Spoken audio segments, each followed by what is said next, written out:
Playing yarn chicken with long tail cast on.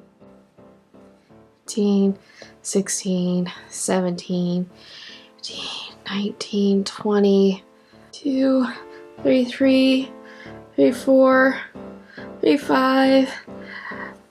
I got it too short of a tail. No. Why? Why? Why? So I am a devoted person to the Longtail cast on. It is my ride or die cast on. I love this cast on so much.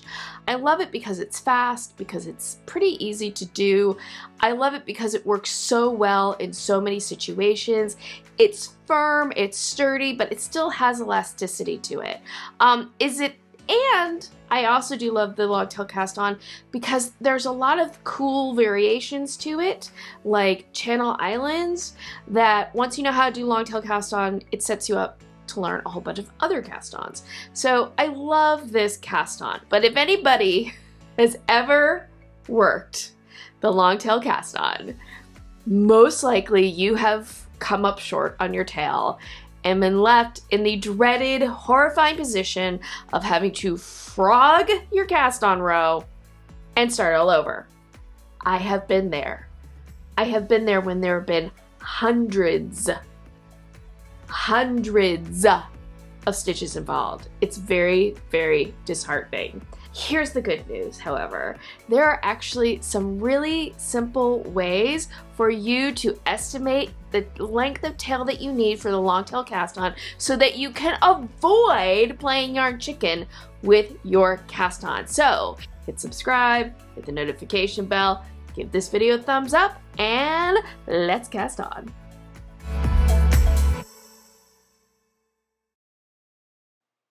In the description, I provide clearly indicated affiliate links to materials used in the video. When making a purchase through an affiliate link, I may earn a commission, which helps support my channel. If you utilize one of my affiliate links, thank you so much. As we start today's video, I want to let you know that, as always, down in the description box, there are timestamps to different parts of the video. I always hope that you watch the video at least once all the way through, because you never know what tip or trick or a little bit of humor I might throw in there. But life is happening, and if you just need to get to the one thing that you want to get to, timestamps are down in the description box. So without any further ado, let's jump in and start looking at how we can estimate our tail for a Longtail cast on. The first way that I learned how to estimate a tail was using the wrap method. And this is actually a very easy way to estimate a tail. So all the wrap method is it presumes that basically that one wrap of yarn around your needle is going to be equal to 1 inch. Not 1 inch. One wrap is equal to 1 stitch. So all you gotta do for this is just take your length of yarn, whoop, whoop, whoop. I'm gonna go ahead and just throw that on the floor, as I tend to do. I start off by going, okay, that's about a 6-inch tail right there, because ideally, I end up with around a 6-inch tail when I'm done with my cast on. I will be honest, I usually end up with way more than that, but that's fine. I would rather have a tail that's too long that I just snip in the end than a tail that is too short where I have to start all over again. But I put my yarn over my needle and I just wrap 10 to 20 times, depending on the number of stitches I'm going to cast on. But let's say I'm going to cast on 50 stitches. In this case, I would just go ahead and wrap 10 times. So 5, 6, 7, 8, 9, 10. So there are 10 wraps of yarn on my needle. Now when I do these wraps, I do it somewhat loosely. Like, I don't want to pull the yarn too tight around the needle because that's not going to be accurate. It's going to short up my yarn. So you just want to have it like the yarn be somewhat relaxed as you wrap it around your needle. So then I'm going to take my wraps off the needle like this, and I'm holding my tail the entire time while I do this, because now I'm going to estimate the rest of my stitches. So this length of yarn right here represents 10 stitches. So all I'm going to do is mark off for 50 stitches altogether. So this is 10, 20, 30, 40, 50, and there's my tail. And here's my working yarn coming down to the floor. And now I should be able to cast on 50 stitches and have plenty of tail to do so. So,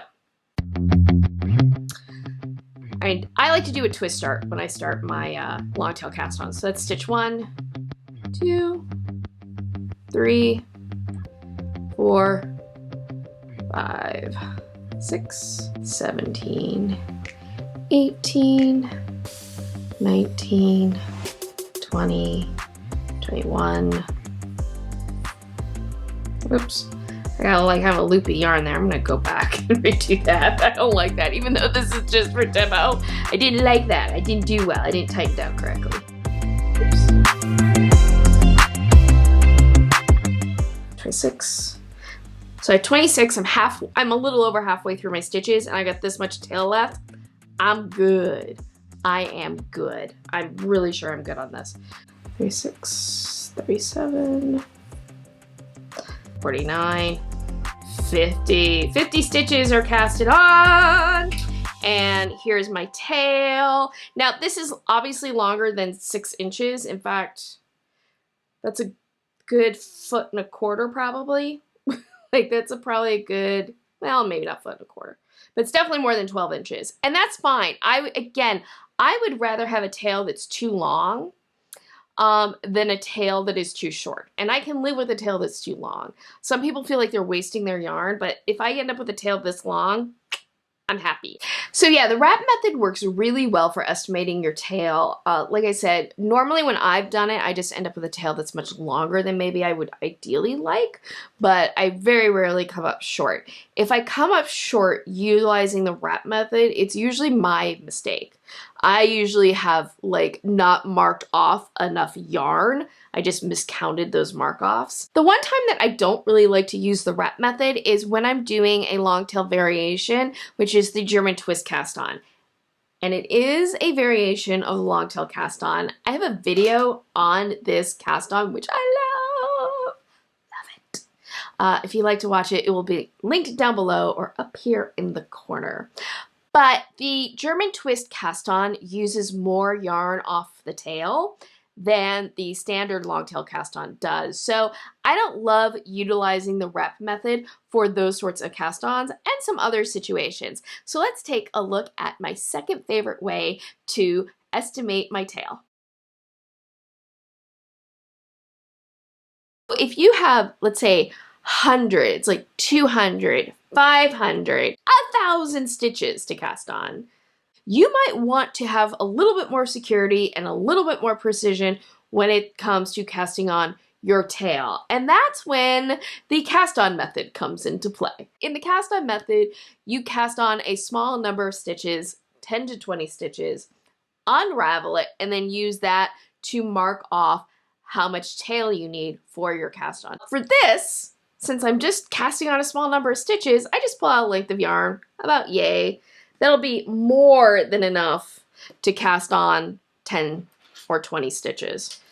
And if I come up short, whatever, it's 10 stitches to unravel. Better to unravel 10 stitches than 100. 4, 5, 6, 7, 8, 9, 10. That is more than enough tail. And that's fine with me. Now, what I want to do, now that I've casted on these stitches, is I want to make sure that I put my fingers right here on the tail and the working yarn, because I want to make sure that the length of yarn that I'm using to mark off doesn't include this tail. If it were to include this tail, it would just mean that I would have more than enough tail to work off of, but that's how sometimes I get an obnoxiously long tail, is I end up including the tail this here into my estimate. So I try not to do that. So I'm going to pinch the tail with my forefinger and my thumb, and then I'm going to take my middle finger and put it on top of the working yarn, and then I'm just going to pop those stitches off and then grab the working yarn with my right hand like that, and pull them apart. All right, that represents 10 stitches right there. Now all I need to do is mark off my length of yarn like I do with the wrap method. So that's 10, 20, 30, 40, 50. So there is my tail that I need.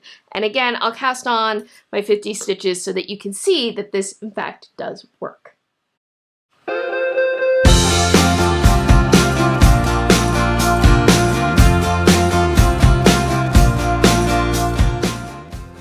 Oh my god, it's so hot. I think I'm sweating. By the end of this video, I'm probably gonna be a puddle. It's so hot. I don't know where you are, but if it's really hot where you are, but it's really hot where I am. 47, 48, 49, 50, and there's my leftover tail. Now this is a much longer tail. This is way longer than what I need, and that's fine. Again, it's better to have a tail that's too long than too short. So when you're in a swoop, get that wrangled. Okay, if you're in a situation like this where you have like a yarn tail at the end of your cast on that's obnoxiously large, a couple things you can do. One, just clip it. Just say, I'm gonna just cut the tail now and have it be at 6 inches. I personally don't love doing that. I don't like having to cut my yarn until like the absolute last minute because what if something happens? Well, I have to frog back. I don't want to waste my yarn. So what I will do is I will take my yarn in those instances and I will make a yarn butterfly. So I just, you know, wrap it around my fingers thusly. If you do intarsia, you might be familiar with yarn butterflies. Just wrap that a couple times and then secure it with a backward loop like this. So yeah, I have a little yarn butterfly and it's nice because if I have an obnoxiously large tail, this yarn butterfly helps keep it out of my way. The only thing about yarn butterflies is they are designed to unravel fairly easily. And so they can come undone, in which case I just go ahead and do the tail up in the yarn butterfly once again. But that's just an easy way for you to be able to deal with an obnoxiously large tail that you're not prepared to cut quite yet.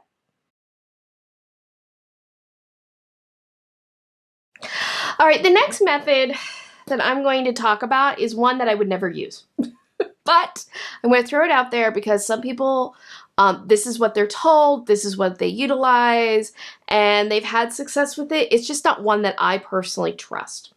And what it is to basically estimate your tail based on the average of how much yarn is used per stitch. So, for example, people are told that if you're using worsted weighted yarn, you need about 1 inch of yarn for every stitch you're going to cast on. Plus add 6 to 10 inches for your tail and a little bit of extra insurance, and you should have a tail that is plenty long enough.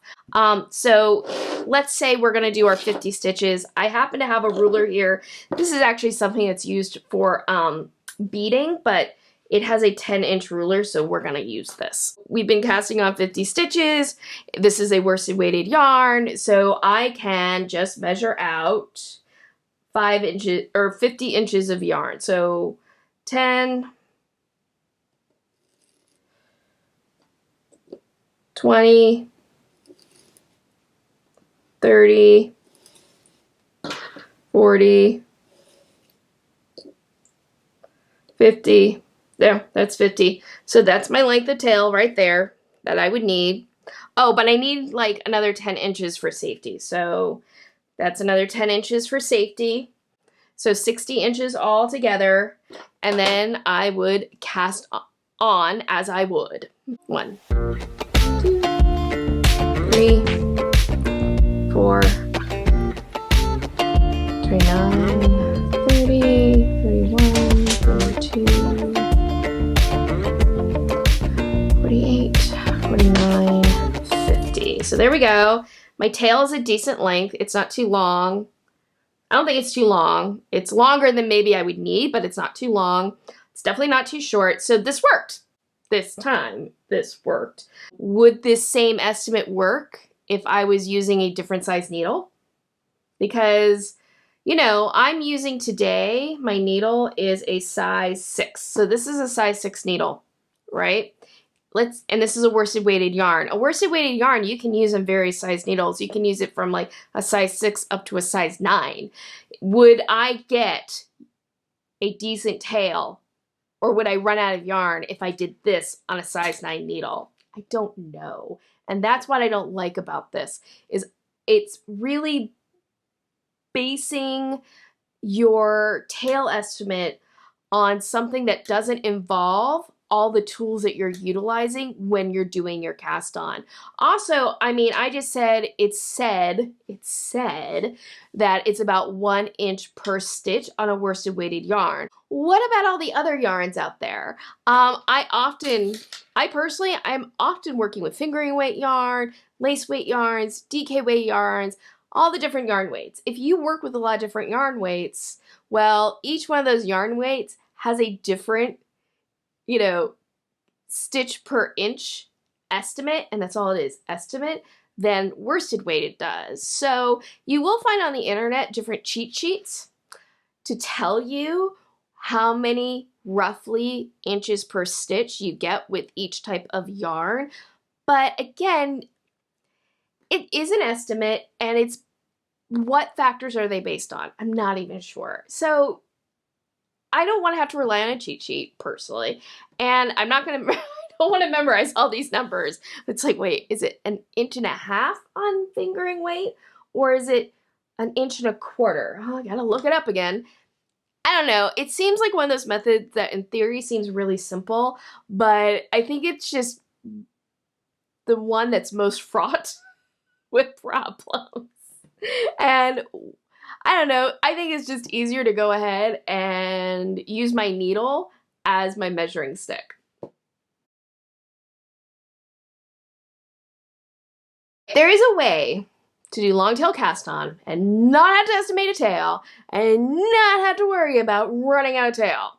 And that is to use 2 balls of yarn. Who's tired of looking at beige? I'm tired of looking at beige. So I'm going to use these 2 balls of yarn, and I won't have to worry at all about estimating a tail. So I'm going to just go ahead and put that on the floor like I've been doing. And what I'm going to do is I'm going to take my 2 tails here, and I'm going to just match them up, and I'm going to tie them into a slip knot and put that on my needle thusly. Here's the important thing to know as I do this. There we go. I'm all set up. This slip knot does not count as a stitch. If you do a long tail cast on with just 1 strand of yarn and you use a slip knot to start, that slip knot counts as a stitch. However, when you're utilizing a 2-stranded long tail cast on like this, you do not count this slip knot because you're going to take this slip knot out at the end of your cast on. Now I just have to decide which strand will be my tail and which one will be my working yarn. I'm going to use my dark blue here as my tail, and I'm going to use my light blue one as my working yarn. And this matters because this dark blue yarn is going to form those slants at the bottom of the long tail cast on, and this light blue yarn is going to be the one that comes over my needle. And then I just cast on like I would. 1, 2, 3, 4, 5, 19, 20.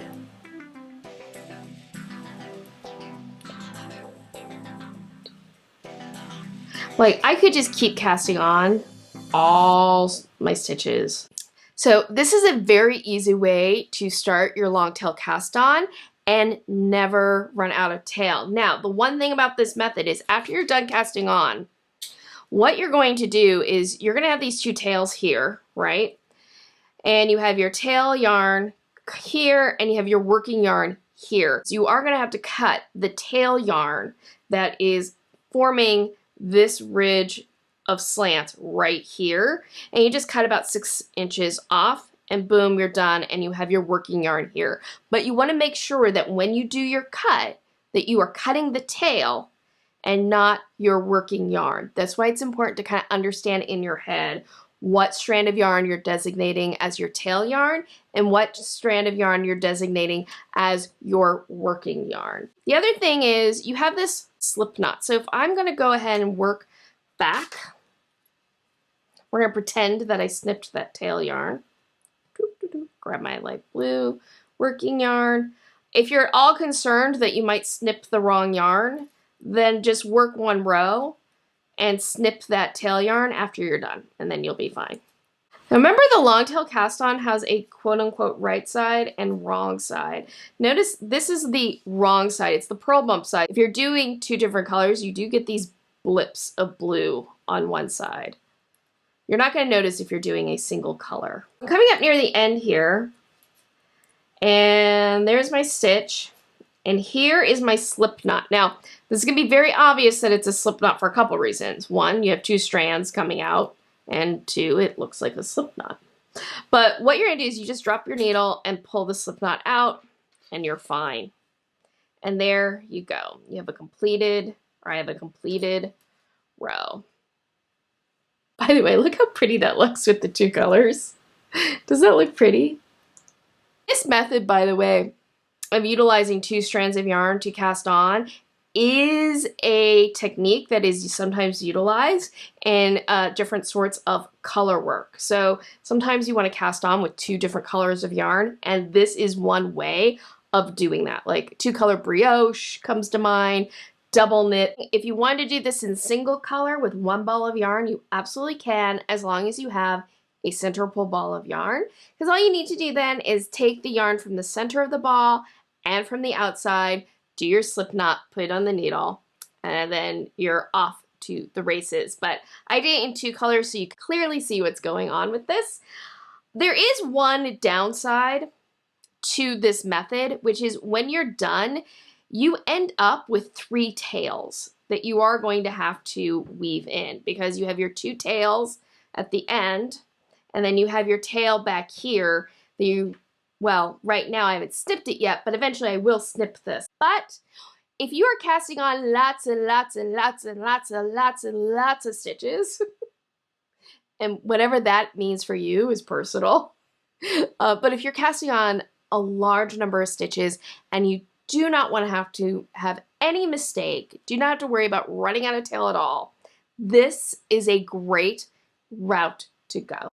If you love exploring cast-ons like I do have a recommendation for you. Cast On, Bind Off, 211 Ways to Begin and End Your Knitting by Capcease. And you can find an affiliate link to this book down in the description box. This book has so many cast-ons and bind-offs to explore and variations on how to do cast-ons and bind-offs. It's very well illustrated. If you are somebody that really likes to learn from illustrations and books, I cannot recommend this book highly enough. I don't have a physical copy of it. It actually exists on my Kindle, which I love. I love it because I just always have it with me. No matter what my circumstances are, as long as I have my phone with me, I've got that resource with me, and it makes me happy. It just makes me very, very happy. So if you are looking for a great resource book that is focused on casting on and binding off, I highly, highly, highly, highly, highly recommend it. So that's it. There are 4 ways that you can avoid coming up short on your long tail cast on. 3 of them I highly recommend. 1 of them, it's not for me. It's not for me. It's not what I would teach somebody if they were learning how to do long tail cast on for the first time. But you are the boss of your knitting, and you get to choose the techniques that work best for you. Speaking of, I would love to hear from you down in the comments. What are your favorite tips or tricks when it comes to the long tail cast on? Is it to avoid the long tail cast on? What is your favorite cast on? I hope that you enjoyed today's video. If so, please make sure to give it a thumbs up, share it with other friends, commenting, liking, sharing videos, doing all the YouTubey things. does, you know, help support the channel and let YouTube know that this is a space worth checking out. If you have not already, I do hope that you will hit subscribe and the notification bell. Hitting the notification bell will ensure that you find out whenever I upload a new video or start a live stream. I know the live streams aren't for everybody, and that's fine. Enjoy the content that you want to enjoy. But if you like to have an hour long, just sit down, chat, drool over some yarn, talk about knitting, I do have a live stream that I do on Sundays called Knit Tea Live. And if you don't want to rely on, if you do not want to rely on YouTube to know when those are happening, you can always follow me on social media. I'm very active on Twitter and Instagram, and you can find all of that down in the description box below. Again, thank you so much for joining me today. I hope that you have a wonderful day, evening, weekend, weeknight, whenever you may be watching this. And as always, happy health and happy crafting. Bye!